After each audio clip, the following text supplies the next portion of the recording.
ओ कैली ना यई मजा का दिला आजू दीना हो तो हरासना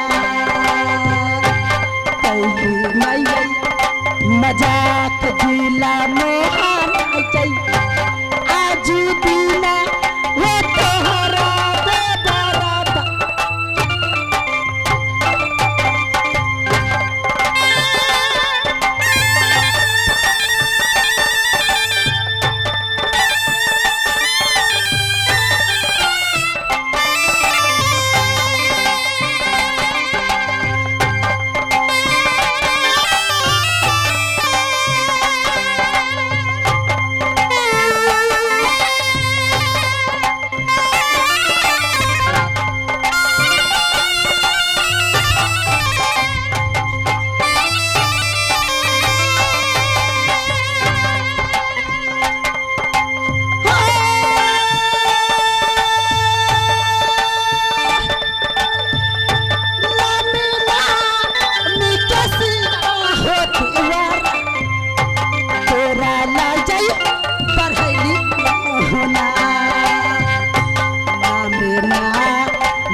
ऐसी मजाक कभी नहीं करना सुने। देवर जी आप बार बार जो वो रंडी का नाम लेते हैं तो क्या करूं? तुम ले बाती हो और तुम मेरे नाशा में बुवा देती हो। देवर जी तुम रूठ जाती हो। आप देखिए आपको बुरा लगे क्या? तुम्हारी बात बुरा लगा है इसलिए कि थाली लेकर के फेंक दिया और कहती हो कि बुला लो ये रंडी को, मैं आपका ब्याही नहीं हूँ, बुला लो। देवर जी अब बार बार जो नाम लेते हैं उस रंडी को तो मुझे तकलीफ होती है ना, इसलिए मैं आपको ऐसे बात बोली हूँ। जब बुरा लगे तो आज के बाद अभी से इसी वक्त से कभी ऐसी बात नहीं बोलूंगी। देवर भाभी के बीच में तो इतना इतना बात चलता ही रहता है। सही बात देवर जी ठीक है सारी बात छोड़ दीजिए। अच्छा आप इसी टाइम यहाँ से शिकार खेलने के लिए जाइए। क्या? हाँ जंगल में। क्या जंगल में?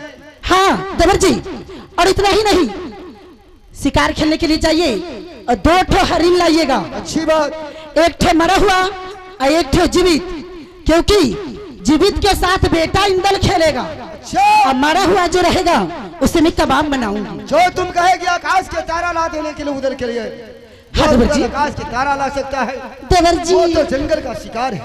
बपरे देवर हो तो इनका जैसा भाभी हो तो तुम्हारी ऐसा। देवर जी सोना देवर जी एक तरह सोना सोने रंग की गई दीदी गई दीदी दूसरे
करबै ने क्यों नहीं होगा? फेरो ना करब तो फेरो इस रह से कह दे कैला रुसवा देवर जी क्यों बोलो कि अब ये आही आई देवरा लपरम ठानली गई रई बसना यता तार फेकली गई दीना नथ के सखी रखली गई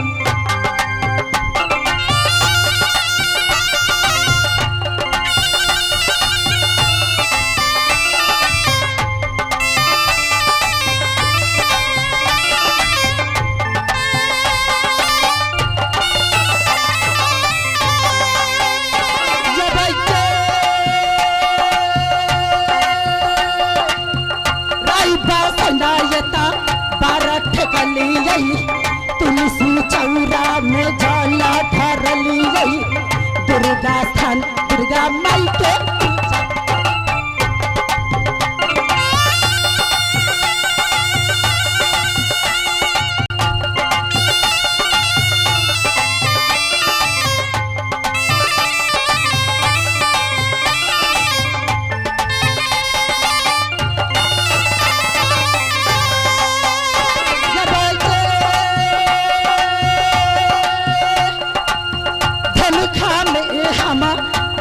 पूजली गई शिला नथ शिला बत्ती पूजली गई कलिका माई के सह घरली गई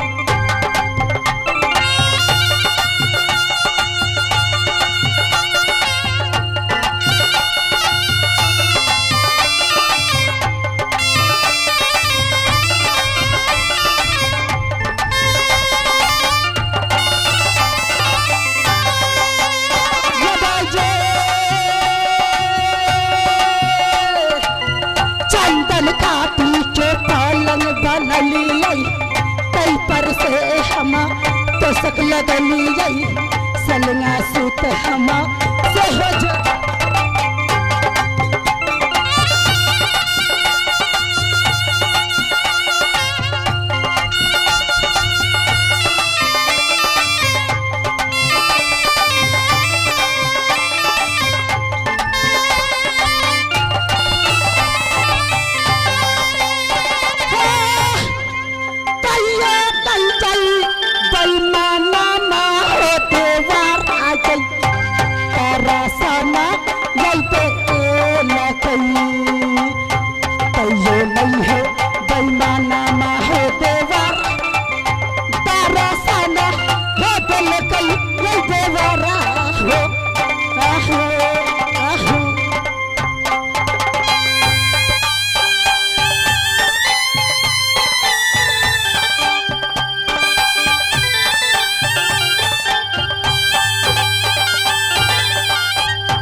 देवर जी सोना अब झगड़ा नहीं करो कह दे झगड़ा अब नहीं होगा, तुम खुश रहेगी। झगड़ा नहीं होगा, तुम रूठ जाती हो तो झगड़ा होगा करेगा। चलो हाँ देवर जी मैं अब जंगल में जा रहा हूँ। आप जाइए, शिकार खेलने के लिए बहुत लेट हो गया। जमनंदन चलो रे सहोदरा आज जंगल में के बाया सुंदर हरिणिया लाएंगे जंगलों।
हेलो, माँ ने कही है कि बेटा छाओ जंगल में बचकर रहना, मगर माँ ने एक जंगल से दूसरा जंगल में प्रवेश किया।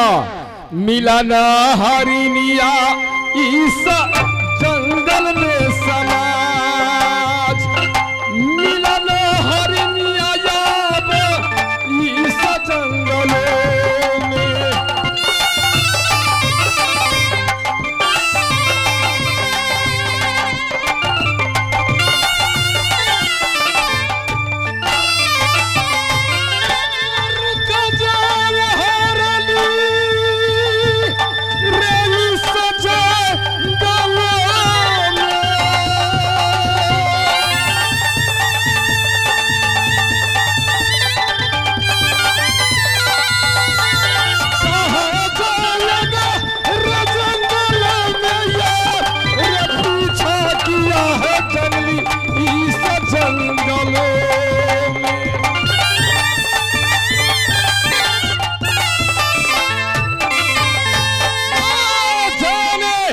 यार क्या हो गया, दूसरा जंगल में मैंने प्रवेश किया, हरनी मिल नहीं रहा है।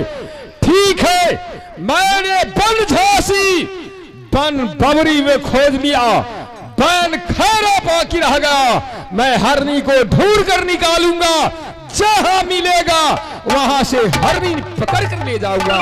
मैं जा रहा हूं, जा रहा हूं, जा।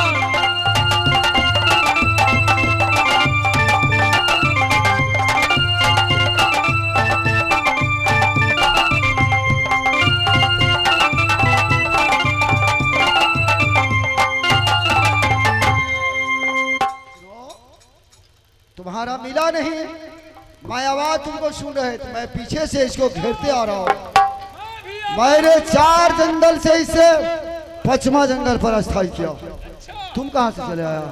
पहले बतलाओ, तुम कहाँ से इस जंगल में चला आया? हरनी के पीछा करो, मैं बता रहा हूँ। हरनी को पीछा करते आ रहा हूँ।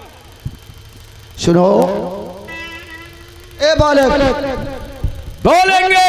सुनो, अभी छोटी मुंह बड़ी बात। अच्छा, अभी तुम मेरे लायक बोलने के लायक, अभी तुम्हारे सामने शरीर नहीं हुआ। अच्छा, चेहरा नहीं हुआ, बात बोलते हो मोटा। ये बताओ किस जंगल में तुम किस लिए आए हो? या जंगल में मैं रहा करता हूँ, मेरा ये जंगल है, मैं जंगल को रक्षा करता हूँ। मैंने हरनी को पीछा किया हूँ। ये जंगल महाराज, ये पहले बतलाइए आप किसका ऑर्डर से इस हरनी को आपने थामे है? किसका ऑर्डर से? आर्य उदल का काम है। नित समय बार बार मैंने जंगल में हरिन को शिकार करता है उदल। क्या तू मेरा नाम दुनिया वालों जानते हैं। अच्छा, 4 जंगल और 5वां जंगल उदल कैद करके रखा है। अच्छा, और मेरा जंगल रहते हुए तुम कहते हो कि कब से आया? जिंदगी का ठिकान नहीं है, उम्र पर ख्याल करो। अच्छा, छोटा उम्र का लड़का है, मुख पर बहता है दूध की धार। अच्छा, आवाज तुम्हारा मोटा चलता है कि कब से आए देश इस जंगल में? मैं तो वही फिर दोबारा कहा हूँ, अगर किस ओर से आए हैं, कहाँ को रहने वाले हैं, क्या नाम है, किस कारण आए है ईसा जंगलों में यार, किस कारण आए है राजन ईसा जंगलों में।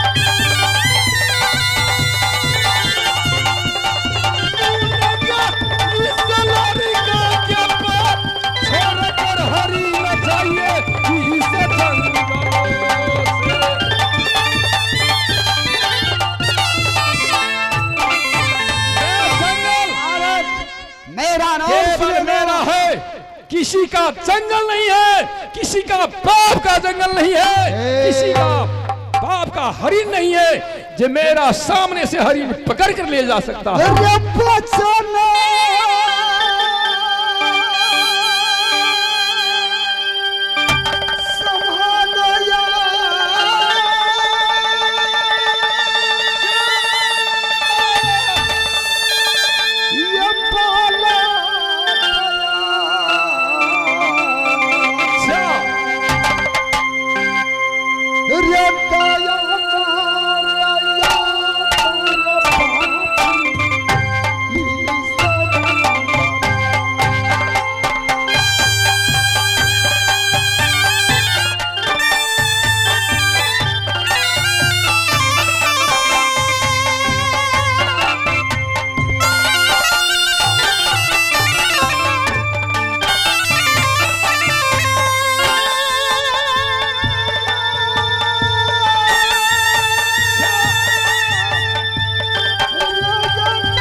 से पेशाब की जाता है। कहाँ को रहने वाला है, क्या नाम है? मैं महब्बा निवासी हूँ। अच्छा। मेरा नाम उदय चंद्र सिंह है। अच्छा। मेरा साथ में देवासा है। अच्छा। बरस 18 से जंगल को कैद किया। तुम्हारा आज ये 10 साल का उम्र होगा। अच्छा। 11 साल का उम्र होगा। बाली उम्र का लड़का है, मुख पर बहे दूध की धार। अच्छा। कहीं मेरा तेगा तुमको बदन पर चल जाएगा। बिलुखी बिलुखी के मैया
हरीर छोड़ कर चला जाइए। अगर ज्यादा बढ़ने का कोशिश कीजिएगा तो समझ जाइएगा क्या होगा। क्या होगा? महाराज सुन गई समरिका की बात, हम भाई के टंगरिया ऊपर फेंक दे, ऊपर कवाची लखाई नीचा में गिरेगा जूता अब तो बादल परिया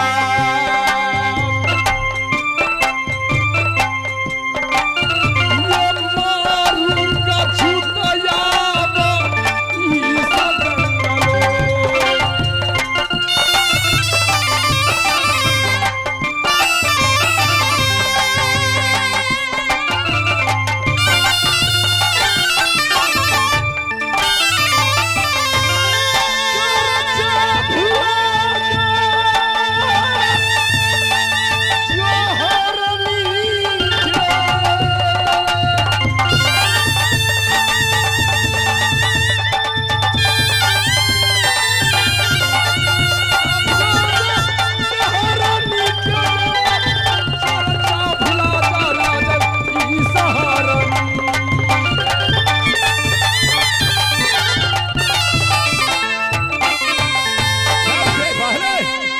चाह रहे हैं? तुम बालक है, अच्छा। ये बताओ कि मेरे मन में लालसा है, मुझसे हरिण नहीं मिला, आप हरिण दे दीजिए तो मैं तुम्हारे प्यार से दे सकता हूँ।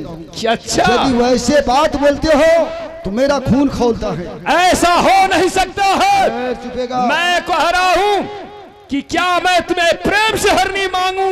ऐसा नहीं हो सकता है। हरनी मेरा है, हरनी मैं ले जाऊंगा। फिर समझ जाओ,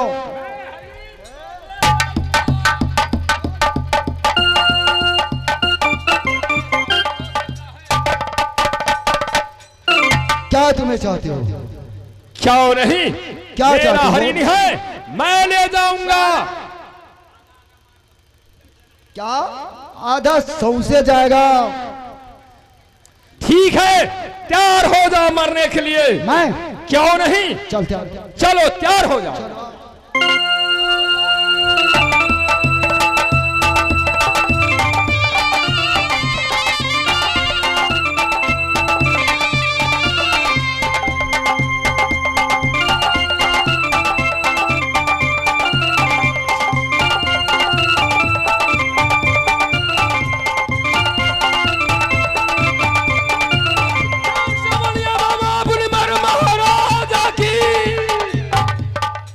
बोलिए दुर्गा महारानी।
रे कब जाए जखम आ जाऊं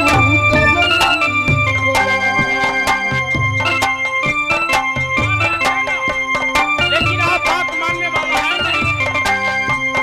रे कब जाए जखम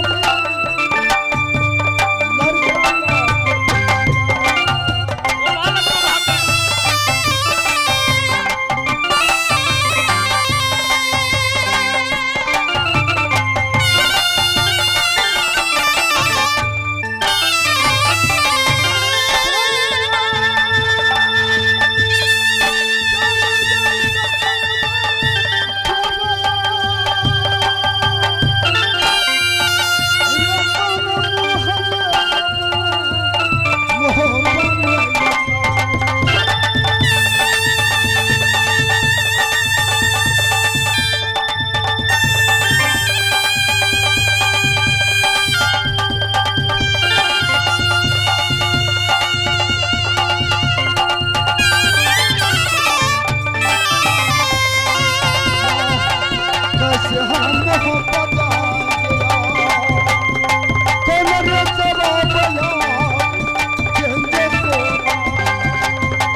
करता होगा ना। हाँ चल जल्दी सोना की बॉस। 29 जादू हर जानती है, 30वां जादू सूर्य जानती है। कहीं सोना पूछेगी कि देवर जी एक कब्जा कैसे टूट कह गया। देना कि उसे शिकार को पीछा किया है, पहाड़ पर हरिण चढ़ गया, उधर पीछा से चढ़ा, पैर स्लिप कर गया है, उधर का कब्जा रुक गया है। झूठ बोलना है। झूठ? हाँ चलिए भाभी सोना की यही बात।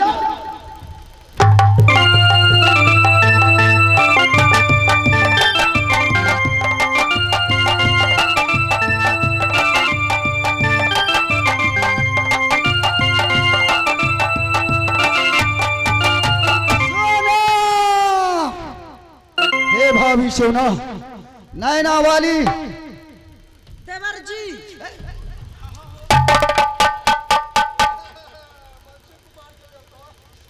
कब्जा टूटा है, मुस्कुराहट है शरीर पर।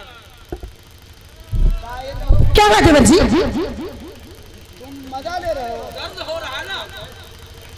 सोना देवर जी ये कब्जा, ये आपका कब्जा कैसे टूटा? कब्जा हरनी को पीछा कर रहे थे। अच्छा जंगल में जब पहाड़ पर चढ़ने लगा, भोर के समय था, जब उसको पीछा किया तो मेरे पैर स्लिप कर गया, ऐसा ही गिर गया। मेरे घोड़ा का पैर पिछल गया, घोड़ा से उतर गिर गया, मेरे कब्जा में टनक आ गया। ये चनक क्या कैसे कोई होगा?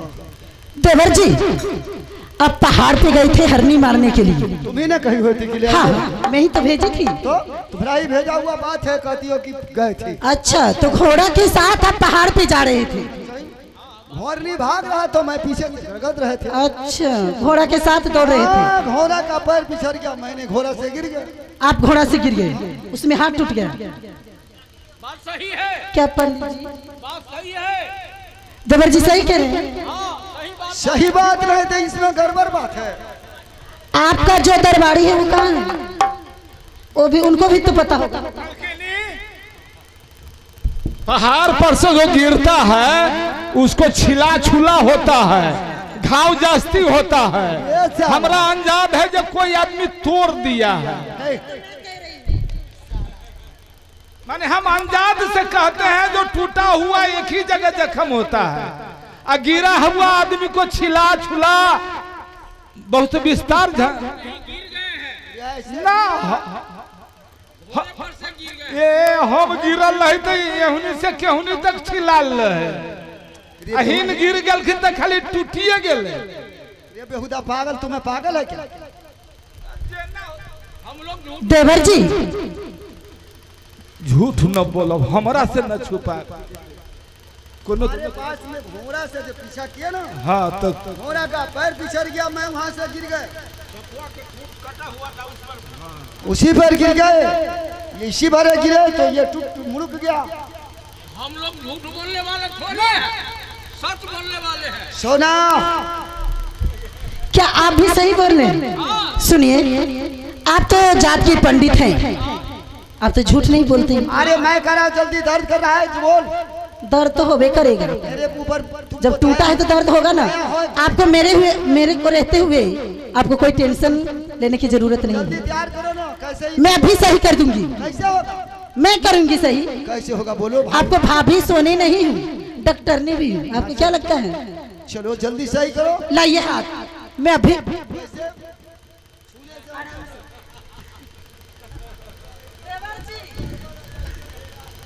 सुनो की हो ये? नीचे से नस पकड़ के खींचियो ना।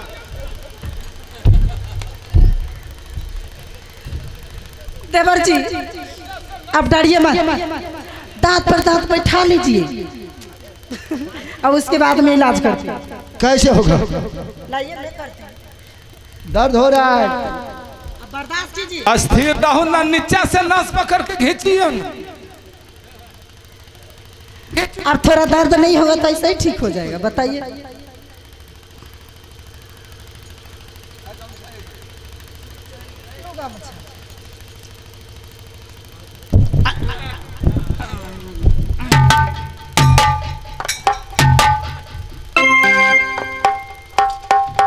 अब भगवती थाम कर देखे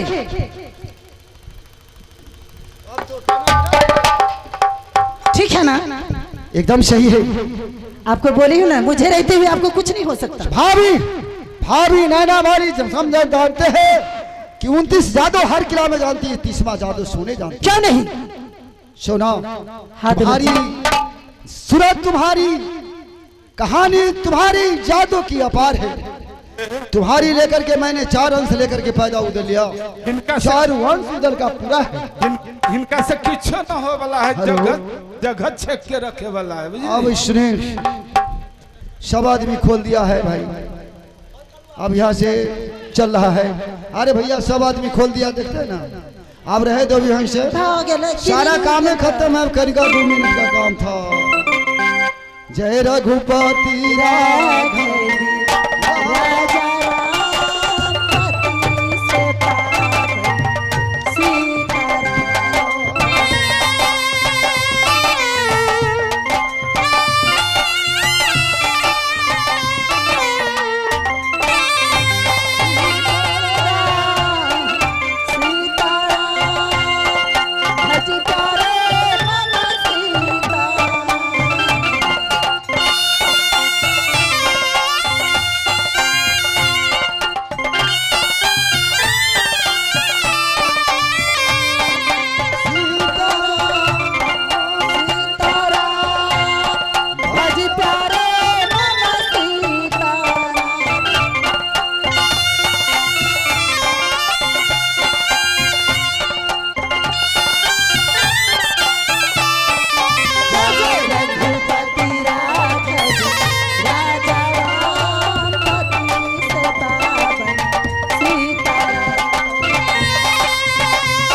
जय 56 कोट देव महाराज की जय, समाज की।